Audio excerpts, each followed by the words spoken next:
Elon Musk has a giant new addition to his plans for colonizing Mars: the Starship rocket. For years, this rocket was merely a concept on paper, but not anymore. On Saturday, September 28th, Musk stood in front of a fully assembled prototype of the rocket as he unveiled SpaceX's future plans. Which future do you want? Do you want the future where we become a spacefaring civilization and are in many worlds and are out there among the stars, or one where we are forever confined to Earth? And I say it is the first.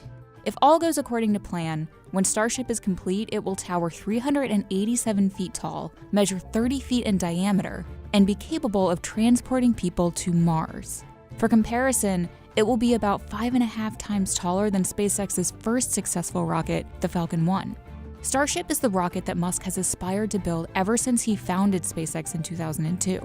And after years of modeling, multiple changes to the rocket's design, and a substantial investment from Japanese billionaire Yusaku Maezawa, it has come out looking unlike anything SpaceX has ever built before.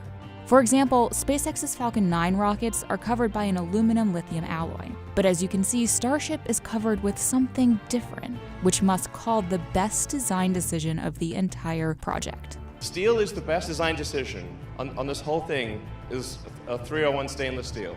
Because at cryogenic temperatures, a 301 stainless actually has about the same effective strength as an advanced composite or aluminum lithium. Unlike most steels, which get brittle at low temperature, 301 stainless gets much stronger. And unlike the 9 engines on SpaceX's Falcon 9 rockets, Starship will fly on 6 more powerful Raptor engines. The ship will have a total of 6 engines, 3 of the sea-level variety of Raptor, and those are actually on the rocket right now. In fact, that's a picture of just inside that skirt. That's what it looks like. And they gimbal, which means that the whole engine moves. So the way a rocket steers is by moving the entire engine.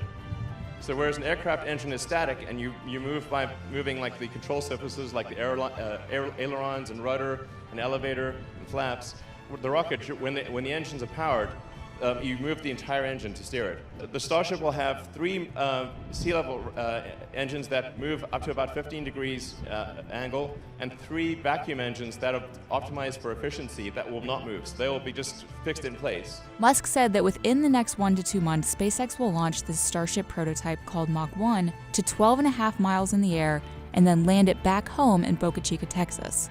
After that, our next flight after that might actually just be all the way to orbit with a booster and the ship. The prototype shown here will probably never reach orbit. That mission will go to an upgraded version of the rocket called Mach 3, which SpaceX could start constructing as soon as next month. And by next year, Musk says SpaceX could be launching people to space on this thing. Whether that's actually the case, we'll just have to wait and see. In the meantime, Musk remains optimistic. To Mars. Exactly.